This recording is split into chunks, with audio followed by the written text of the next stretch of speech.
अगर आज इस देश में सबसे सस्ता कुछ है वो है किसान का पसीना और किसान की जान। किसान जो सब्जी उगाता है, जिसे वो महीनों तक मेहनत से तैयार करता है, जब वो उसे बेचने निकलता है तब वो सब्जी सड़कों पर खुले आसमान में नीचे रख के बेची जाती है। ना कोई एसी, ना कोई शोरूम, बस धूल, धूप और एक मजबूरी। हाँ, वही किसान जो खेत में खून पसीना बहाता है, जिसकी मेहनत से थाली सजती है, लेकिन उसी किसान की अक्सर थाली खाली रह जाती है। जिस सब्जी को किसान उगाता है उसी सब्जी को मजबूरी में उसे सड़क पे फेंकना पड़ता है। पता है क्यों?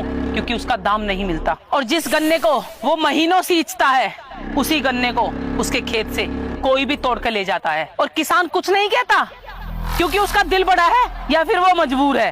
और दूसरी तरफ देखते हैं, जूता, एक जूता, हाँ वही जूता जिसे हम पैरों में पहनते हैं, शोरूम में शीशे के अंदर रखा होता है, एसी में रखा होता है, और उसकी कीमत उसकी फिक्स होती है, ना 1 रुपया ज्यादा ना ही 1 रुपया कम।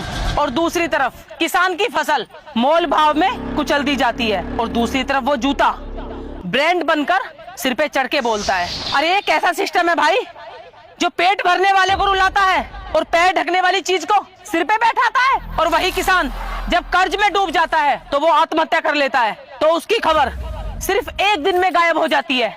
और अगर किसी बड़े आदमी का नुकसान हो जाए तो पूरी मीडिया हिल जाती है। और किसान का बेटा आज भी सरकारी नौकरी का सपना देखता है, क्योंकि उसे बहुत अच्छे से पता है कि खेतों में संघर्ष है, किस्मत नहीं। और सरकार को चुनाव के टाइम में किसान याद आता है, वादे होते हैं, भाषण होते हैं, लेकिन हकीकत सूखी जमीन, टूटा हुआ हल और अधूरी जिंदगी। अब वक्त आ गया है, या तो किसान को उसका हक दो या फिर ये उम्मीद छोड़ दो कि बड़े आदमियों की या इस देश की कभी थाली भरेगी।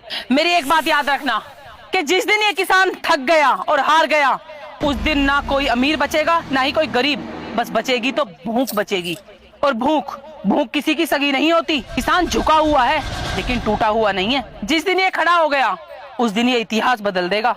अगर आप मेरी बात से सहमत हो तो ये वीडियो शेयर कर देना और एक किसान के लिए कमेंट कर देना।